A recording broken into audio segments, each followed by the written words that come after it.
کہتے میں رات میں سویا تھا, اچانک گھوڑوں کے ٹاپوں کی آواز ہے. میں نے شروع میں کہا یہ ریچھ ہو سکتے ہیں, مگر جب ٹاپ قریب آئی, گھوڑوں کے ٹاپوں کی آواز قریب سے آنے لگی, میں اٹھ کر کے بیٹھ گیا. میں نے کہا نہیں, یہ گھوڑے نہیں ہو سکتے ہیں.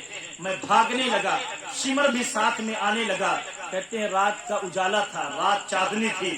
ایسے عالم میں شمر اپنے چادر کو اوڑھ کر کے چھپ کر کے بھاگ رہا تھا, مگر اس کے کوڑ کی جو بیماری تھی وہ کوڑھی آدمی تھا. اس کے کوڑ کی بیماری اس کے چادر کے اوپر سے بھی چمک رہی تھی. لوگوں نے اسے پہچان لیا, اور پہچاننے کے بعد ابو عمرہ کوتوال کے ساتھیوں نے اسے پکڑا. پکڑنے کے بعد اسے مارا. مارنے کے بعد اس کے سر کو قلم کیا, سر کو مختار کی طرف بھیج دیا, اور اس کے جسم پر بھوکے کتوں کو چھوڑ دیا. وہ کتے اس کے جسم کو نوچ نوچ کر کے کھاتے رہے. تو کہنے کا مطلب یہ ہے میرے دوستو, اس طریقے سے اس بدبخت کی شمر کی موت ہوتی ہے. اور عزیزان وقار, ایک اور شخص تھا جس کا نام عبداللہ بن دیا ہے. اس نے محمد بن عمار بن یاسر, یہ صحابی رسول حضرت عمار بن یاسر, ان کے بیٹے بھی کربلا میں گئے تھے. اس نے شہید کیا تھا. اس نے اپنے 3 ساتھیوں کے نام بتائے. مختار نے ان تینوں کو, وہ قاہرہ میں رہنے لگے تھے قادسیہ میں, تو مختار نے اپنے سپاہی کو بھیجا. وہ گئے, عبداللہ بن کامل اس کا سپاہی تھا, اسے بھیجا. وہ گرفتار کر کے تینوں کو لایا. لانے کے بعد مختار نے کہا مجھے حسین ابن علی کی بڑی یاد آ رہی ہے, ایک کام کرو, مجھے ان کی زیارت کرواؤ. یہ لوگ کانپنے لگے, رونے لگے. کہا کہ مجھے معاف کر دے, حسین ابن علی کی زیارت ہم کیسے کروا سکتے ہیں, وہ تو شہید ہو گئے ہیں, وہ تو اب نہیں موجود ہے. مختار نے ڈپٹ کے کہا چپ, خاموش ہو جا. تو اپنے جان کے جو تیرے لالے پڑے تو روتا ہے, گڑگڑاتا ہے, مگر میرے آقا حسین نے مسکرا کر کے اپنی جان کو دیے تھے. سبحان اللہ. عزیزان وقار, کہتا گڑگڑاتا ہے. عزیزان وقار, اتنا سننا تھا, وہ کہنے لگا کہ مجھے معاف کر دو. میں نہیں جانا چاہتا تھا, مگر لوگ زبردستی مجھے کربلا کے میدان میں لے گئے تھے. مختار نے کہا اپنے ہاتھ کو آگے بڑھا, تاکہ اپنی تلوار سے تیرے ہاتھ کو قلم کروں. وہ رونے لگا, ہاتھ جوڑنے لگا, مجھے معاف کر دیجیے. کہا کہ تو بڑا ڈرپوک آدمی ہے, تو ہے ایک گڑگڑا رہا ہے. اپنے ہاتھ کو کٹوانے سے, اسی ہاتھ سے تم نے امام پر تلوار اور بھالے نیزے چلائے تھے, تو گڑگڑا رہا ہے. مگر میرا آقا حسین تھا جو مسکرا کر کے اپنے جوان بیٹے کے قربانی کو بھی دیا تھا. یہاں تک کہ امام نے مسکرا کر کے اپنے 6 ماہ کے اصغر کی بھی قربانی دے دی تھی اللہ کی راہ میں. سبحان اللہ. عزیزان وقار, وہ رونے لگا, گڑگڑانے لگا, کہا کہ مجھے معاف کر دے. مختار نے اس کے ہاتھ کو کاٹا, اس کے پیر کو کاٹا, اور کاٹنے کے لیے اسے تڑپنے کے لیے چھوڑ دیا. وہ تڑپ کر رہا, ہاتھ پیر کٹ گئے, تڑپتا رہا. اس کے جسم سے خون نکلتا رہا, یہاں تک کہ وہ ٹھنڈا پڑ گیا, مر گیا. اس کے دونوں ساتھیوں کو بھی مار دیا گیا. اب ایک شخص تھا حکیم ابن طفیل, یہ بڑا ظالم آدمی تھا. حکیم بن طفیل, اس نے حضرت عباس کے شہادت کے بعد ان کے لباس کو بھی اتار لیا تھا, جسم کو برہنہ کر دیا, لباس پر قبضہ کر لیا. مختار نے حکیم بن طفیل کو گرفتار کرنے کے لیے عبداللہ ابن کامل اپنے سپاہی کو بھیجا. یہ گئے, ابھی گرفتار کرنے کے لیے گئے تھے. کسی نے عدی بن حاتم ان کو جا کر کے خبر دے دی کہ مختار نے گرفتار کرنے کے لیے طفیل کو سپاہی بھیجے ہیں. ایک عدی بن حاتم نام کے صحابی بھی گزرے ہیں, نہ جانے یہ صحابی ہیں یا ان کے بعد کے ہیں. تو عدی بن حاتم آئے سفارش کے لیے مختار کے دربار میں. مختار سے کہا اے مختار سنو, طفیل کربلا میں نہیں گیا تھا, یہ کچھ نہیں کیا تھا ایسا, اس پر بہتان لگایا گیا, الزام لگایا گیا ہے, ایک کام کرو اسے چھوڑ دو. اور جب اس کے کوتوال کو, اس کے سپاہی کو, عبداللہ ابن کامل کو پتہ چلا کہ سفارش کے لیے حاتم گئے ہیں, عدی بن حاتم گئے ہیں, اور مختار ان کے سفارش کو قبول کر لے گا, اس نے کہا نہ, ایسا نہ کرے, وہاں پر لے جائیں گے ورنہ یہ زندہ بچ جائے گا. اپنے سپاہیوں سے کہا کیا کہتے ہو؟ سپاہیوں نے کہا حضور اسے لے جائیں گے تو بچ جائے گا, کام کرو راستے میں اس کا کام تمام کر دیتے ہیں. راستے میں اسے ایک گھر کے اندر لے گئے. لے جانے کے بعد اسے ننگا کیا گیا, جسم سے اس کے لباس کو چھین لیا گیا. چھیننے کے بعد اسے ایک جگہ پر کھڑا کر دیا گیا, چلاتا رہا, روتا رہا. لوگ چاروں طرف سے تیر چلاتے رہے.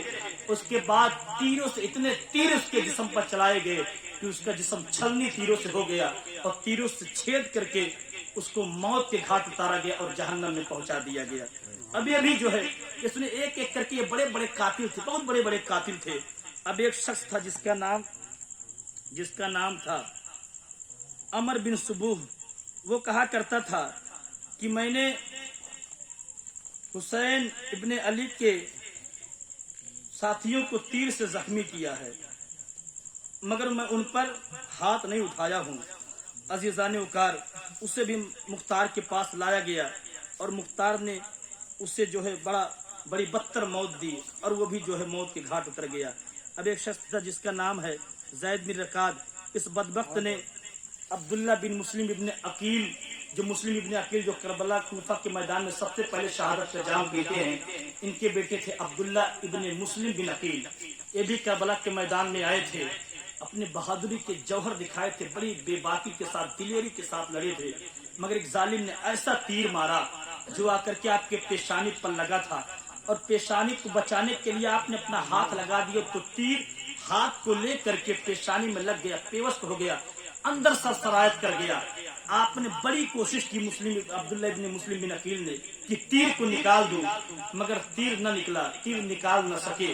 تو آپ نے اس وقت بد دعا دی تھی، پروردگار جس طرح سے ان لوگوں نے مجھے شرمندہ کیا ہے، اس طریقے سے تو بھی انہیں اسے شرمندگی کی موت عطا کرنا۔ ظالم کوفی کا بیان ہے، ان کے شہادت کے بعد ہم نے ان کے جسم کے سارے تیر کو نکال تو دیے، مگر وہ تیر جو ان کے پیشانی میں لگا تھا ہم لوگ چاہ کر کے کوشش کر کے بھی اس تیر کو نہ نکال سکے۔